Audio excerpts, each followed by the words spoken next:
बहुत सारे स्वर्ण मुद्राएं फेंक के रखी हुई थी। अब गुरु तो गुरु होता है, बड़ी तेज होता है। आधे तो वहीं से लौट गए। बोला गुरुजी निकले तो मरने मराने पे पड़ गए हैं, माल मिला है लेके लौटो घर। स्वर्ण मुद्रा लेके लौट गए। चलते चलते केवल नाम के 5 शिष्य बच गए। श्मशान आया। अभी अभी ताजा एक मुर्दा था। लहणा चौधरी उनका शिष्य नाम है, ध्यान से सुनना, लहणा। सारे सिख जानते हैं इस बात को। गुरु नानक देव कहते हैं, देख उस वस्त्र से जो ढका हुआ है उसको खा जा करके। तो जो 5 में से 4 थे बोले कि अभी पूरा पगला गया है लग रहा है। हाँ, अभी तो हम लोग सोच रहे थे कि खैर निकला है, कहीं जंगल वंगल जा रहा है या आदमी कुछ कर रहा है, लेकिन अभी पूरा खिसक चुका है आदमी। हम तो शिष्यता निभा रहे हैं, आधा से अधिक तो निकल गए, साथ छोड़ दिए। हम 5 कम से कम साथ में थे, पर ये मुर्दा खाने को बोल रहा है। ये आदमी तो खत्म हो चुका पूरी तरीके से, मामला खत्म। और आपको बताते हुए ये हर्षी हो रहा है कि उनके दोनों बेटे भी थे गुरु नानक देव के। वो तो पहले ही लौट गए थे। माँ ये गड़बड़ हो गए हैं, लगता है इनका माथा खराब हो गया, कुछ ना कुछ इनको कराना पड़ेगा। बेटे पहले लौटते हैं, जिनको अपना मानते हो ना पहले लौटते हैं, क्योंकि तुमको जान रहे होते हैं। बोले ये बेकार बुढ़ा बेकार हो गया, इसको कोई ज्ञान नहीं है। अपने लोग पहले लौटते हैं। 2-4 उधर वाले तो टिक भी जाएंगे कि पता नहीं गुरुजी हैं, पता नहीं कुछ कमाल हो जाए, पर घर वाले कहते हैं इसको तो हम शुरू से देख रहे हैं, क्या गुरु फुरु होगा, घर की मुर्गी दाल बराबर, इसको कौन मानेगा। बेटे छोड़ चले गए, शिष्य छोड़ चले गए। लहणा चौधरी गए, बोला गुरुदेव जो आज्ञा, गए, हटाया। आपको पता है वहां क्या था? जो गुरुद्वारे में हलवा मिलता है ना, मस्त हलवा रखा हुआ था। लाए गुरुदेव, और पूछा भी कि गुरुदेव किधर से? बोला वो इधर से खा, पैर के तरफ से। अब गुरुजी भी अंतिम समय तक कि भाई लास्ट में बोल दे कि भाई मुर्दा नहीं खाया जाता। बोला नहीं मुर्दा ही खा तू। हलवा निकला, गुरुजी ने भी भोग लगाया और लहणा चौधरी ने भी भोग लगाया। उसी समय गुरुदेव ने लहणा चौधरी को अपने अंग से लगाया। बोला आज मैंने तुझे अपने अंग से लगा लिया, तेरा नाम अब लहणा नहीं अंगद देव हो गया, तू मेरा अंग संग हो गया। और वही गुरु अंगद देव हो गए। गुरुता मिल गई। गुरु परंपरा में वो गुरु सिखों के गुरु हुए। बताओ, गुरुदेव की परीक्षा चाहे किसी भी तरीके से तुम देखो, सतयुग में देखो, त्रेता में देखो, द्वापर में देखो, कलिकाल में देखो, हर समय वो देनी ही पड़ेगी। नहीं दोगे तो कोई बात नहीं, वो जबरदस्ती नहीं लेते। तुम 3rd क्लास के रो में खड़े रहो। भाई दुनिया में सब कोई बालकनी में थोड़ी बैठता है, सभी ड्रेस सर्किल में थोड़ी 2nd क्लास भी है सिनेमा हॉल में। हम लोग जीवन में अपने बचपन में 2nd क्लास में ही देखते थे। 35 पैसे का टिकट था, ले जा करके। खटमल बहुत काटता था उन जमाने में, खटमल भी होते थे वहां पर उनके सीटों में 35 पैसे में। तो 2nd क्लास भी है, 3rd क्लास भी है, तुम वहां देखो। लेकिन तुम दावा तो करोगे मैं 1st क्लास में रहूंगा, और पात्रता तुम्हारी 3rd क्लास की भी नहीं है। एग्जाम तुम 3rd क्लास देने को राजी नहीं हो, लेकिन कह रहे हो कि एक बार हमको डीएम बना के दिखा दो, और तैयारी तुम्हारी 8वीं क्लास पास होने की नहीं है। 8वीं में 5 बार फेल हो जा रहे हो, अब कह रहे हो हमको एक बार डीएम तो कोई बनावे, फिर हम बताते हैं कि डीएम क्या होता है। हमको एसएसपी तो कोई बनावे। कैसे? तुम्हारी योग्यता कहां है, पात्रता कहां है, एलिजिबल कहां हो तुम? गुरु ज्ञान और आत्मज्ञान की एलिजिबिलिटी होती है। वो परीक्षाएं लेकर के तुम्हें दुखी करना नहीं चाहते, वो टेस्ट करके तुम्हें भगाना नहीं चाहते, बल्कि तुम्हारे पात्र को इतना कठोर और मजबूत बनाना चाहते हैं कि जब गुरु ज्ञान का रस उसमें डाले तो तुम्हारा पात्र फूट न जाए, बल्कि उस रस को थामे रखे और दुनिया में उस रस को बांटता रहे। वो भी अपने गुरु से लिए हुए रस को बांटना है तुम्हें। पर क्या 3rd क्लास पात्र में कोई रस डालता है? क्या ये वही गोपियां हैं जिनके साथ कृष्ण ने रास कर लिया? गोपियां तो बहुत जूथप थीं। भागवत के तुम विद्वान हो, सबके साथ तो रास नहीं किया, छांट दिया, परीक्षा ले ली, भेदभाव कर दिया, भगवान होके भेदभाव कर दिया। भगवान के लिए तो सब बराबर हैं, सबके साथ कर लेते, नहीं किया। बड़ी चिन्हित गोपियों के जीवन में महाराज के जीवन की क्या कहें इसको, प्रसाद उपलब्ध हुई, सबके लिए नहीं हुआ। जीवन में अगर आत्मज्ञान चाहिए, लक्ष्य यही है अंतिम। बाकी जितना टरटरा लो, बाकी जितना हम ये सब कर लें, पर मृत्यु के पूर्व आत्मज्ञान ही लक्ष्य है। उससे कम में अगर विदा हो गए तो ये जीवन, और अगर सनातन धर्म को मानते हो, परंपरा को, तो कई जीवन तुम्हें लेने हैं भी, और कई जीवन से होकर आए हो, ये सारे जीवन तुम्हारे बिगड़ जाएंगे, जन्म मृत्यु सब बिगड़ जाएंगे। अंतिम लक्ष्य है मनुष्य के रूप में आकर आत्म साक्षात्कार करना, आत्मज्ञानी होना। उससे कम में अगर कोई गुरु मान जा रहा है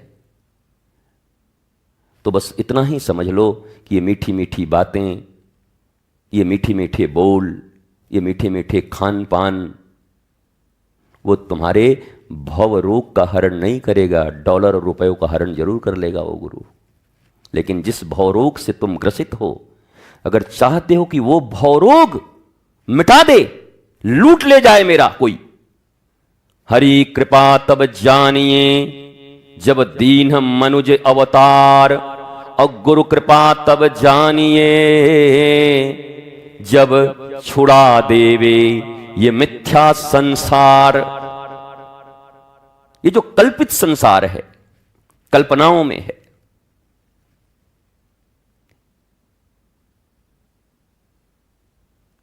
इस भ्रम को मिटाकर धर्म की स्थापना तुम्हारे हृदय में कर दें, इसके लिए गुरु हैं। इससे कम सौदा पर गुरु से मानना मत। इससे कम सौदा पर गुरु से मानने का मतलब है कि तुमने कांच लेकर हीरा दे दिया। ये मानुष जन्म अनमोल, मानुष जन्म हीरा का मोल। कितने गाने हैं, कितने गीत हैं, ये हीरे का मोल है, और हीरा बेच दिया कांच लेकर। कांच ले लिया किसी से, कांच के बदले में हीरा गंवा दिया। ये मनुष्य का जीवन अगर अर्पित करते हो तो गुरु से, हीरा से भी मूल्यवान कुछ लेने की भावना रखो। गुरु जी, ये जीवन सबसे अनमोल है और इसका समर्पण तुम्हारे सामने कर रहा हूं। छोटी मोटी चीज में उलझाना मत, इधर उधर दे के भगाना मत। मुझे तो आत्मज्ञान से कम पर बात नहीं करनी। भागवत तो कहती है किसी दिन कोई मुक्ति दे दे तो उसको भी लौटा देना। कहा खाली मुक्ति से बात नहीं बनेगी, भक्ति दो। क्यों? बोला तुमने ये नहीं कहा है कि अहम मुक्त पराधीन हो, तुमने कहा है अहम भक्त पराधीन हो। तुम भक्तों के अधीन रहते हो, मुक्ते के अधीन नहीं रहते, मुक्तों के अधीन। इसलिए मुझे भक्ति प्रदान कर दो। तो भक्ति ही आत्मज्ञान है, भक्ति ही ज्ञान है। ये सब एक ही शब्द हैं। देखो, भक्ति को अलग मानते हैं, ज्ञान को अलग मानते हैं, आत्मज्ञान को अलग मानते हैं, ईश्वर दर्शन को अलग मानते हैं। ये सब हैं एक ही, शब्द अलग अलग हैं।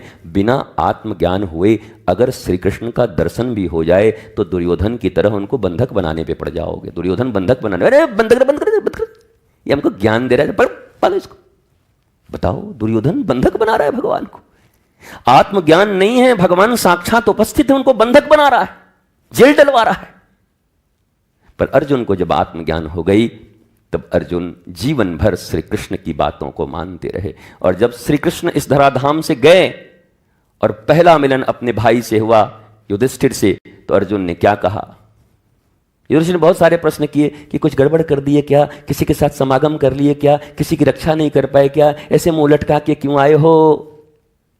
बोला ये सब तो साधारण पाप हैं, केशव गंवा के आ रहा हूं। वही धनुष, वही बाण, पर कबीले रास्ते में मिले, श्री कृष्ण की पत्नियों को लूट लिया और हम न बचा पाए। कहां गया मेरा गांडीव? बोला अब कृष्ण नहीं है, कृष्ण चले गए। वो इतना रोए अर्जुन, इतना रोए कि न मेरी गांडीव काम करती है, न मेरा बुद्धि काम करता है। श्री कृष्ण ही मेरे प्राण थे, श्री कृष्ण ही मेरे आत्मज्ञान थे, श्री कृष्ण ही मेरे श्वास थे। जीवन में जब इस प्रकार से ज्ञानदाता गुरु को प्रेम कर पाओगे, और ये तो बड़ी साधारण चीजें मैंने बड़े साधारण भाव से बताई, और अभी अगर वायलिन बजवा करके और सुंदर भाव से कथा करने लगे तो सब सुबक सुबक के रोने लगोगे यहीं पर, आंखों से अश्रुधार बह जाएंगे। वायलिन बजने लगेगी और एक एक प्रसंग को अगर छेड़ दिया जाए कि कैसे उनसे मिले, लहणा चौधरी का क्या हुआ, नानक देव के साथ क्या हुआ, गुरु गोविंद सिंह के साथ क्या हुआ, ये जितने भी भक्त हैं सतयुग से लेकर के आज तक गुरु शिष्य परंपरा का अगर एक एक चीज का वर्णन किया जाए तो कैसी भावना हो जाएगी। इसलिए जीवन में यही एक संबंध है जहां मनुष्य को पूर्ण प्रामाणिकता और ईमानदारी की आवश्यकता होती है। संसार के कुचक्रों से दूर होकर एक प्रामाणिक अप्रोच अपने सदगुरु के साथ रखना चाहिए। क्यों? वंचित तुम हो जाओगे। वो तो देंगे किसी न किसी को। इस पृथ्वी पर कोई गुरु खाली नहीं गया आज तक। अगर गुरु बनाकर परमात्मा ने भेजा है तो शिष्य भी पैदा किया होगा। आज न मिलेगा तो कल मिलेगा, कल न मिलेगा तो अंतिम क्षण में मिलेगा। पात्र तैयार होगा तो अंतिम पल में भी ले लेगा। वो तो होगा, लेकिन तुम चूकोगे। वो अवसर तुम्हारे पास भी है। वो शिष्यता को धारण करने का, वो रस को धारण करने का, वो भाव को धारण करने का अवसर हमारे पास भी है। और इसके लिए ही गुरु के साथ संबंध हो। दो स्तर पर काम करिए जीवन में। एक, देखो भगवान श्री कृष्ण का संबंध उद्धव के साथ कैसा है। उद्धव महामंत्री हैं, भगवान के महामंत्री हैं, उस समय के कैबिनेट मिनिस्टर। भगवान के साथ संबंध बड़ा नजदीकी है। उद्धव भगवान से रस लेते रहते हैं। रसऊ वही सह से और क्या लेंगे। पर जब उनको दायित्व देते हैं महामंत्री के रूप में, व्यवहारिक रूप में, तो व्यवहारिक रूप में भी उतने ही खरे उतरते हैं जितने हनुमान जी।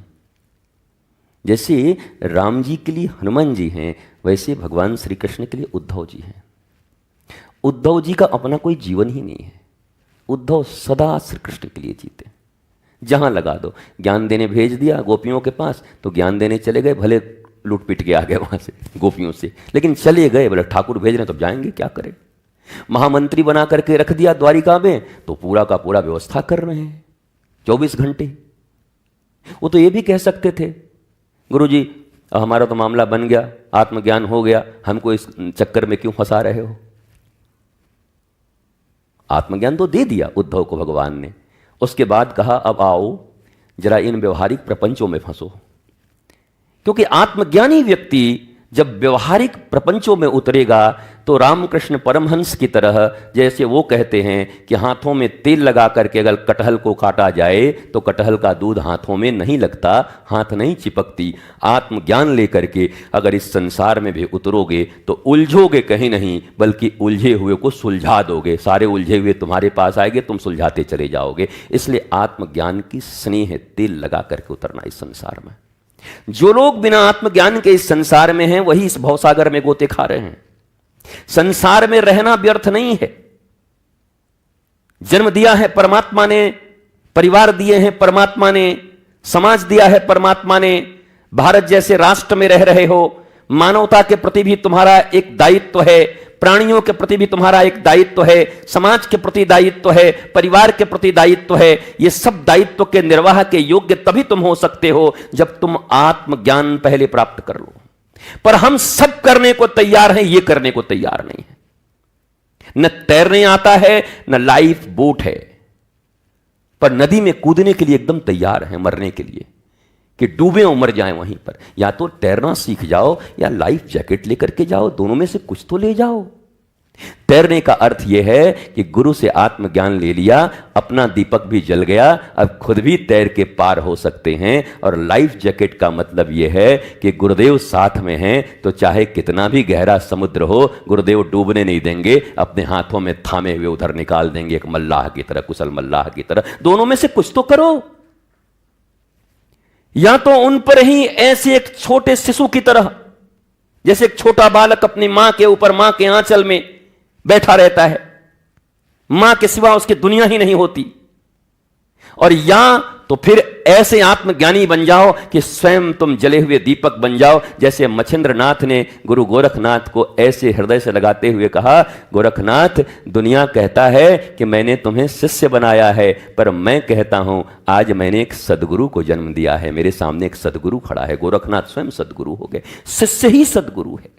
सत्य जब पक जाए तो सद्गुरु हो जाता है। पर व्यर्थ के हठ, अज्ञानता, रावण जैसा ऊपर से विद्वान कभी अपनी कमी मानने को राजी हुआ राम के सामने? हैं? एक बार नहीं माना। हनुमान जी को भेजो तब वो नहीं माना, अंगद को भेजे तब वो नहीं माना, अंत तक नहीं माना। राम कुछ बोले वो अलग से बोले तब तपस्वी मानता ही नहीं था। बोले हम मानेंगे नहीं चाहे कुछ भी हो जाए, मानेंगे तो शत्रुता ही खत्म हो जाएगी, मानेंगे नहीं। क्योंकि रावण तो वेद इत्यादि पढ़ा हुआ भी था, चलो रटा ही हुआ था। हम वेदों का ज्ञाता कैसे बोले रावण को? ज्ञाता का अर्थ होता है जिसने पी लिया हो उसके सार तत्व को। रावण ने पिया तो नहीं था, पी लिया होता तो श्री राम से कैसे युद्ध करता? नहीं कर सकता था। अब ये सब बात मुझे मत समझाना कि ये तो उनकी लीला थी, वो जय विजय थे, उतना ज्ञान हमको भी है। पर हम यहां दो पात्रों की चर्चा कर रहे हैं कि अज्ञानता से भरा रावण, जबकि कर्म कांडों में सबसे उत्तम है रावण। मैं पहले ही कह चुका हूं, उतने यज्ञ, लंका से ज्यादा यज्ञ कहीं नहीं होते थे। युद्ध के समय में भी यज्ञ चल रहा था। वो यज्ञ चल रहा था ना, वो कौन कर रहा था? मेघनाथ। उसको भंग करवाया था प्रभु ने। यज्ञ के पालन करता यज्ञ का विध्वंस भी करते हैं। पापी अगर यज्ञ करें तो पालन करता विध्वंस करते हैं। भैया अगर आतंकवादियों के पास परमाणु बम आ गया, अरे देश के लोगों के पास है, वो खतरनाक ही है, वो भी खतरनाक है। कब कौन देश के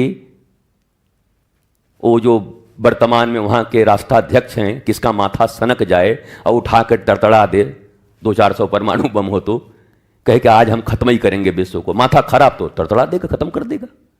और आतंकवादियों के हाथ में पड़ जाए जिनका काम ही है दहशत फैलाना, तब तो विश्व में कौन सुरक्षित रहेगा?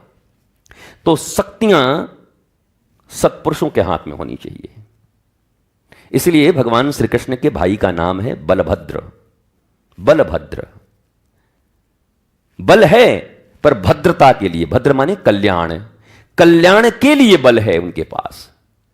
जिस बल का प्रयोग स्वयं के कल्याण और लोक कल्याण के लिए किया जाए तो कह सकते हैं कि हम बलभद्र भगवान के शिष्य हैं। बलदाऊ जी हमारे गुरुदेव महाराज हैं। क्योंकि हमारे पास बल तो है पर भद्रता के लिए, अभद्रता के लिए नहीं है। बल अभद्रता के लिए नहीं होता, बल का प्रयोग अभद्रता के लिए मत करो। पर रावण ने अपने ज्ञान का प्रयोग, जो भी ज्ञान थे उसका प्रयोग अभद्रता के लिए किया, इसलिए ठाकुर को कभी नहीं माना। और विद्वता में राम जी को कभी टिकने नहीं देता था। वो शास्त्रों से कह देता मेरी क्या गलती है बताओ। अच्छा, अंत में कहते तुमने ऐसा ऐसा किया, हां तो हम असुर हैं, हमारा काम है करना, अब बताओ क्या करें। पहले तो विद्वानों की तरह बात करता था, यह मंत्र नहीं, यहां पर ऐसे नहीं होता, ऐसे होता, पर तू ऐसा क्यों किया? तो हम असुर हैं तो हमारा ही काम है। अब उससे कौन पारे बताओ। पहले तर्क करता है, जैसे आजकल के लोग तर्क करते हैं। पहले तर्क करेंगे किसी संत से, तर्क करते करते जब हार जाएंगे और संत कहेंगे मूर्ख हो तुम, तो कहेंगे बाबा आपको क्रोध भी आता है क्या? ले। और कौन बाबा ऐसा दुनिया में पैदा हुआ जिसको क्रोध नहीं आता? हमने कई बार पूछा है कि दो बाबा का नाम बताओ। सतयुग से लेकर के आज तक कोई बतावे? अभी तक तो कोई बता नहीं रहा है, न ईमेल में भेज रहा है, न यहां बता रहा है। एक दो बाबा का नाम बताओ, संत का नाम बताओ जिनको क्रोध ना आया हो।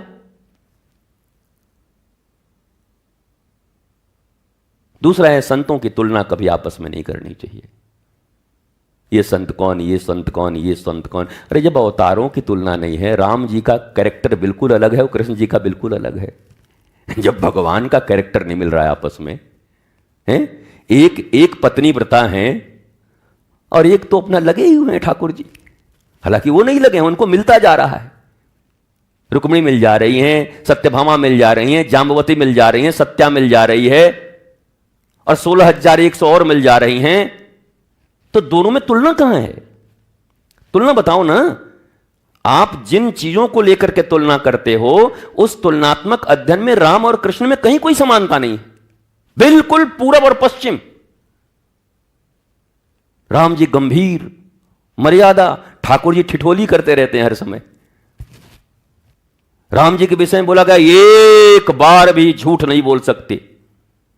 राम जो बोल रहे हैं मतलब सत्य बोल रहे हैं। ठाकुर जी का कोई ठिकाना नहीं, हमारे वाले ठाकुर जी का कोई ठिकाना नहीं।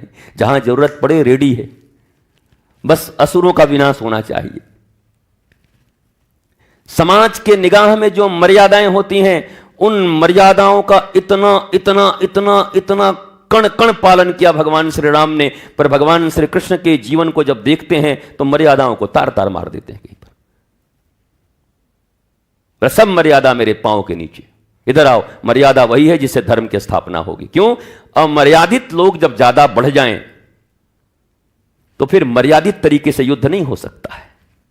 महाभारत के युद्ध में बेईमान और अमर्यादित लोग खड़े थे उधर से, तो भगवान ने कहा अगर हम राम जी की तरह युद्ध करें तो जीवन में ऐसा ससुरे नहीं मरेंगे, हमसे खत्म नहीं होंगे। इन्होंने अमर्यादा क्या झूठ बोला, तो इनके साथ ऐसे ही निपटना होगा। ये यथा माम प्रपद्यन्ते तान सतैव भजाम्यहम्। जो मेरा जिस प्रकार से भजन करता है मैं उसका उसी प्रकार से भजन करता हूं। छल से करोगे तो छल से, बल से करोगे तो बल से, कौशल से करोगे तो कौशल से। भगवान श्री कृष्ण इस मर्यादा का पालन करते हैं। पर प्रभु श्री राम अत्यंत वैदिक मर्यादा, वेद की मर्यादा के अनुरूप।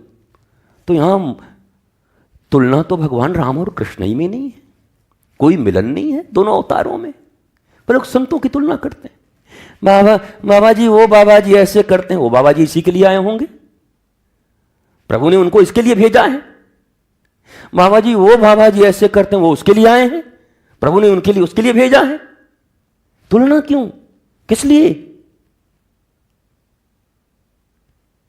महाराज जी ये चटनी खट्टा है जबकि रसगुल्ला मीठा होता है। रसगुल्ला नाम ही है जिसमें मीठा होता है, और चटनी माने ही खट्टा होता है।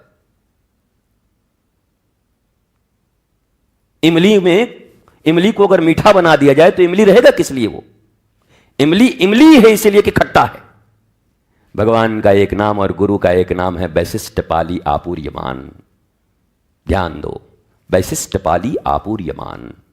जिसकी जो विशिष्टता है उसी विशिष्टता के अनुरूप, उसके विशिष्टता के अनुरूप उसकी विशिष्टता को तोड़ते नहीं, वो मिटाते नहीं। आम को सुंदर आम, जामुन को जामुन, बेर को बेर, वो कभी आम को जामुन नहीं बनाएंगे। ये जादूगरों का काम है। ये दो कौड़ी के जादूगर लोग बनाते हैं। मिट्टी उठाया किशमिश बना दिया। भगवान को नहीं देखोगे तुम। वैशिष्ट पाली आपूर्यमान वेद जिन लोगों ने पढ़ा है उनकी विशिष्टता के अनुरूप उनका पोषण करते हैं। जिसकी जैसी विशिष्टता होती है उसी विशिष्टता में उसका पोषण करते हैं, उसके अनुरूप उसमें भक्ति उत्पन्न करते हैं। ये नहीं कहते तू इसके जैसा बन जा, तो इसके जैसा बन जा, तो इसके जैसा बन जा, तो इसके जैसा बन जा। इसलिए गुरु का एक ही शिष्य, एक ही गुरु के 100 शिष्य, पर गुरु शिष्यों से एक समान व्यवहार नहीं करता। ठीक उसी प्रकार एक डॉक्टर के पास 100 पेशेंट, पर 100 पेशेंट के साथ डॉक्टर एक जैसा व्यवहार नहीं करता। किसी को सर्दी लगी है तो कुछ और करेगा, और किसी के पित्त बढ़ गए हैं तो कुछ और करेगा, वायु बढ़े हैं तो कुछ और करेगा। क्यों डॉक्टर साहब, ऐसा ही तो करना है?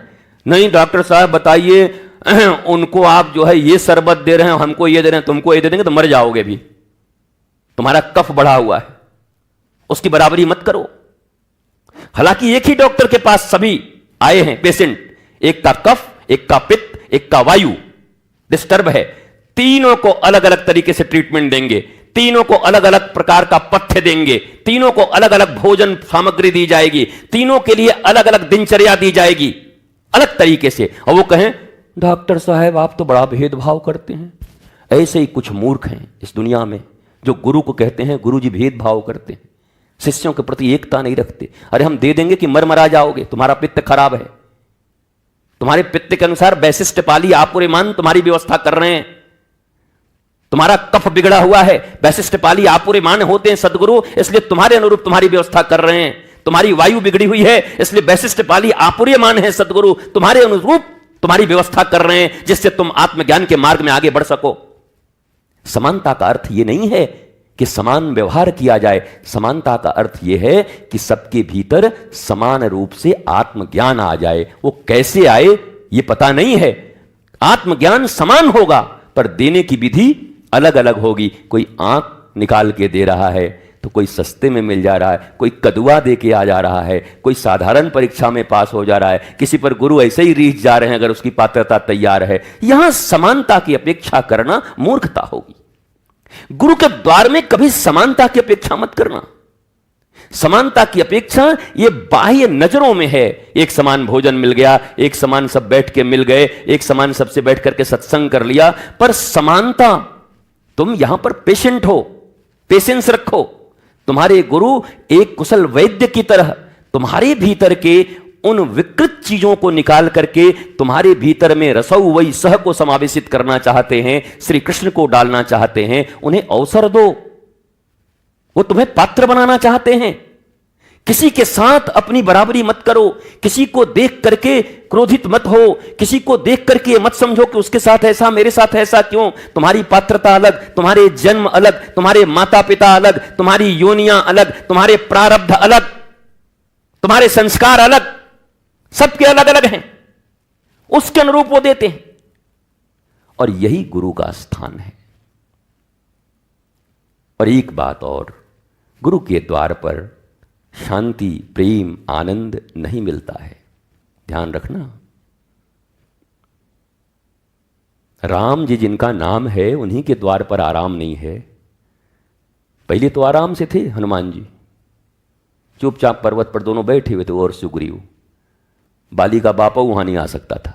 कम से कम पर्वत पर तो सुखी थे, वहां तक नहीं आ सकता था वो। राम जी जब से मिले तो हनुमान जी के जीवन में और क्रांति आ गई।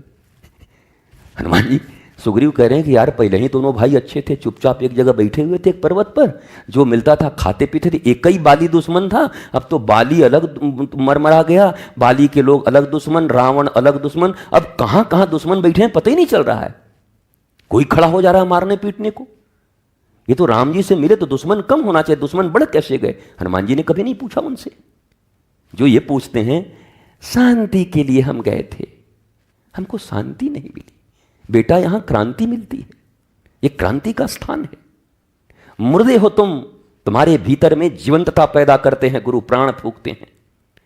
जन्मों जन्मों से 84 लाख योनियों में भटक रहे हो, मरते हो, आते हो, जाते हो, मरते हो, जाते हो, मरते हो माया में। यह एक क्रांति का अवसर उत्पन्न हुआ है। सदगुरु मिल गए हैं तो क्रांति तो घटेगी। और पुराना किराएदार जब जाता है तो थोड़ा हंगामा तो मचाता है। 20-25 साल से किसी को अपना मकान दे दो, जल्दी छोड़ना थोड़ी चाहता है। कितने तरद्दुत होते हैं, पुलिस तक लगानी पड़ जाती है अपनी मकान खाली करवाने के लिए, कई बार तो खाली होता भी नहीं। तो इस मकान में कब्जा कर रखा है कुसंस्कारियों ने। अब गुरु जब आएंगे तो भीतर वाले उपद्रव करेंगे, और गुरु बोलेगा बिना निकाले मानेंगे नहीं, और तुम कहोगे कि हम जाने देंगे नहीं, तो युद्ध तो होगा, क्रांति तो होगी। या तो तुम अपना मकान खाली करवाओ उन कुसंस्कारियों से, या तो फिर गुरु छोड़ो। दो ही स्थान है तुम्हारे पास, दो ही उपाय हैं, या गुरु छोड़ो, गुरु से दूर हो जा। गुरु के पास रह करके क्रांति से बच नहीं सकते हो। गुरु कृष्णम वंदे जगत गुरु, कृष्ण जगत गुरु हैं, अब 5 जन फूक रहे हैं। युद्ध जहां नहीं होना वहां भी करवा दे रहे हैं। पू, पू, पू, पू, पू, चल युद्ध कर। अर्जुन कह रहा हम नहीं करेंगे भाई, हम अपने भाई भतीजा से क्यों युद्ध करें? क्या जबरदस्ती आप लगे हुए हैं? हमारे देश में पितामह हैं, दादाजी हैं, परदादा बहुत गोद में खिलाए हमको। अरे दो द्रोण जी हैं, कैसे करें हम? अब कैसे भी धृतराष्ट्र हमारे चाचा हैं। भगवान बोले यहाँ चाचा और ये फलाना ठिकाने, चल उठा, क्रांति करवा दिया। भगवान ने शांति कहां दिया, क्रांति करवा दिया। कृष्ण को तुम कुछ नहीं बोल रहे हो। हनुमान जी आए जीवन में तो राम जी ने कहा इधर आओ बेटा, लो 108 दाना का माला है, इसको ले करके इसी पर्वत पर बैठो और बोलो सीताराम सीताराम सीताराम सीताराम। नहीं दिया राम जी ने। कितनों को आज मुंह लटक जाएंगे सुन रहे हैं जितने, कितने के मुंह ऐसे फूल जाएंगे कि ये तो गजब बोलते हैं भाई। कहां राम जी ने कहा कि ले माला सीताराम करो? राम जी ने कहा आओ ठाकुर आओ, बहुत दिन के बाद मिले हो, अब चलो रावण से भिड़ो, पूंछ में आग लगवाऊंगा तुम्हारा। बड़ी भारी पूंछ लेके आए हो ना। हनुमान जी की पूंछ बड़ी थी, बोला पहले तेरे पूंछ में आग लगवाऊंगा। जितने पूंछ वाले लोग यहां आते हैं ना, ज्यादा जिनकी पूंछ होती है, गुरु पहले उसमें आग लगवाते हैं, उसके पूंछ में। पहले पूंछ समाप्त हो जाए इसका, पूंछवा में आग लगे इसका। और लोग पूंछ ही बचाने आते हैं, पूंछ लेके आते हैं अब पूंछ बचाने आते हैं, अब पूंछ और जुड़ जाए थोड़ा ये चाहते हैं, और राम जी यहां बैठे हैं कि लंका में तुम्हारा पूंछ हम जलवाएंगे, चिंता मत कर। पूंछ जलाना पड़ता है यहां पर। राम के काम में पूंछ जलती है, राम के काम में अपनी हस्ती मिटती है, राम के काम में अपने अहंकार मिटते हैं, राम के काम में केवल राम के प्रति एक निष्ठ प्रेम काम आता है, उनके प्रति शरणागति भक्ति और प्रपत्ति काम आती है। राम दास दासो हम कौशलेंद्रस्य, मैं दास हूं उनका, इसके सिवा कोई परिचय नहीं रखना होता है।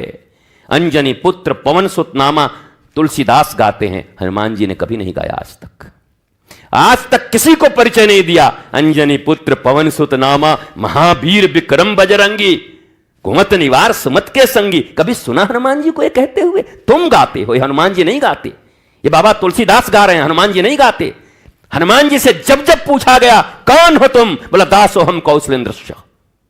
एक ही परिचय है मेरा, दास हूं कौशलेंद्र भगवान श्री राम का, दूसरा कोई मेरा परिचय नहीं है। गुरु के द्वार पर, ईश्वर के द्वार पर, परमात्मा के द्वार पर, जगत गुरु के द्वार पर शिष्य का, साधक का, भक्त का केवल एक परिचय है, मैं दास हूं तुम्हारा, इसके सिवा कोई दूसरा परिचय नहीं चलता। दूसरा परिचय जो लेकर आता है वो अपनी परिचय समाप्त कर देता है, ईश्वर से ही परिचय समाप्त हो जाता है, फिर ईश्वर के लिए ही अनजाना बन जाता है। यहां तो कोई दूसरा परिचय नहीं, एक परिचय, दासो हम कौशलेंद्र।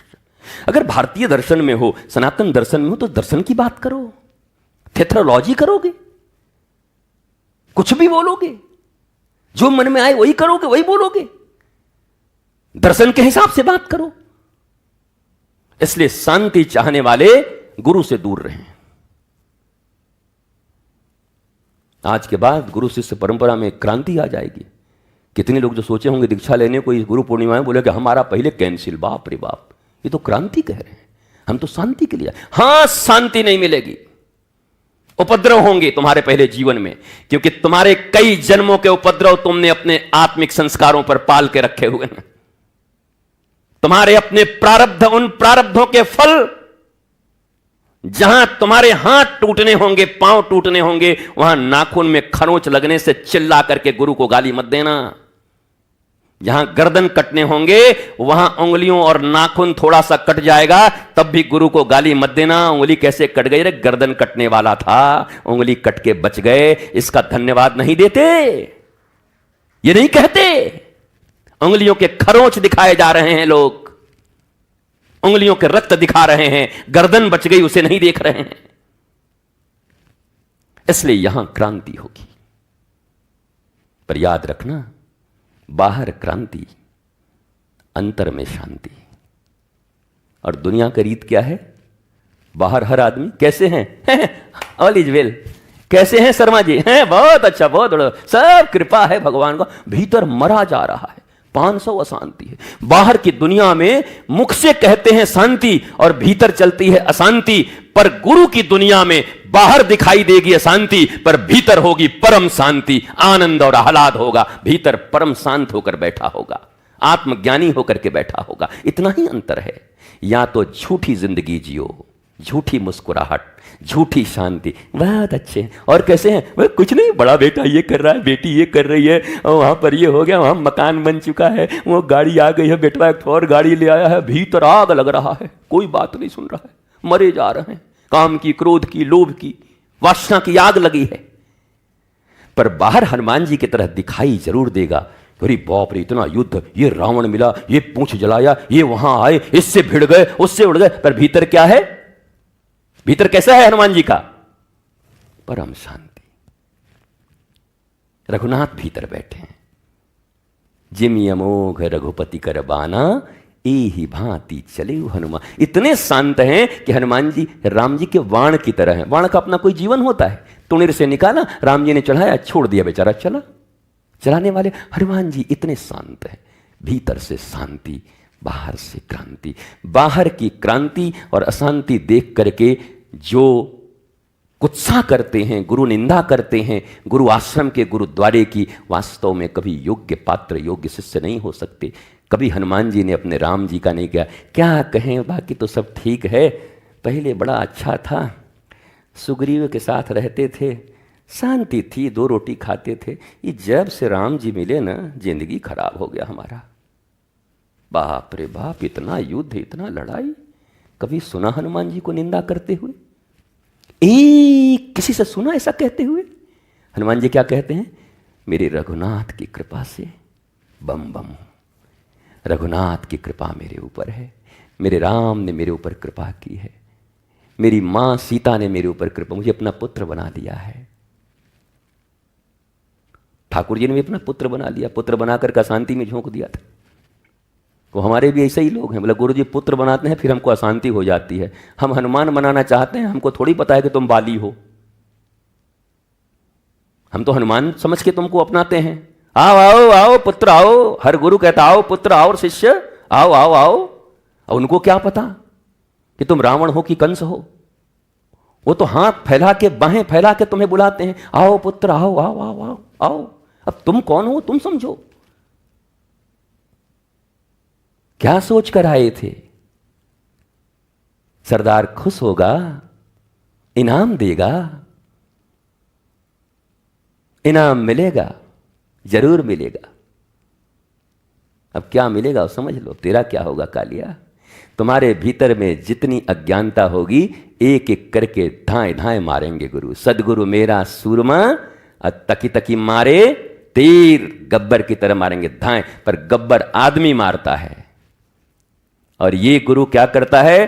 तुम्हारे भीतर के अज्ञानताओं को एक लाइन से खड़ा करके कामना, वासना, अज्ञानता सबको धाए धाए अपने वाणी के बाण से मारता है, एक एक करके। अब तेरा क्या होगा कालिया? गुरुजी हम तो आपका नमक खाए हैं। ले बेटा, अब हम तुमको मुक्त करते हैं कामना से, वासना से, तृष्णा से, ऐष्णा से। पुत्रैष्णा, वित्तैष्णा, लोकैष्णा, इन त्रिऐष्णाओं से तुम्हें मुक्त करते हैं। इसके लिए गुरु के द्वार पर आते हैं। गुरु को ज्ञान मत दो, गुरु से ज्ञान लो। गुरु की निंदा मत करो, नींद से सो रहो। गुरु का ज्ञान लो और नींद में सोए रहो, आनंद करो। निंदा करने से कोई फायदा नहीं।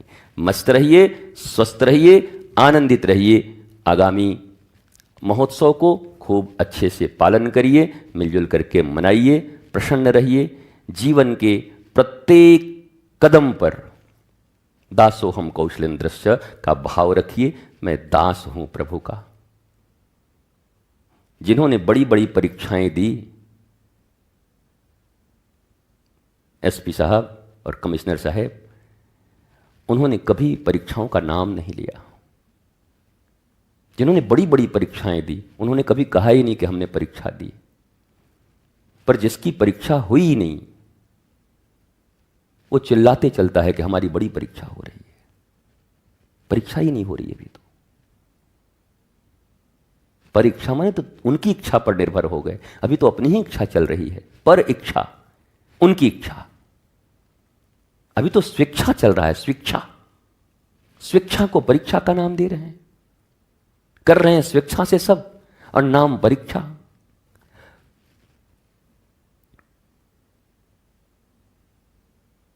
पात्र बनिए और इसी जीवन में, अगले जीवन के लिए नहीं, इसी जीवन को लक्ष्य बनाइए कि इसी जीवन में आत्मज्ञान प्राप्त करेंगे।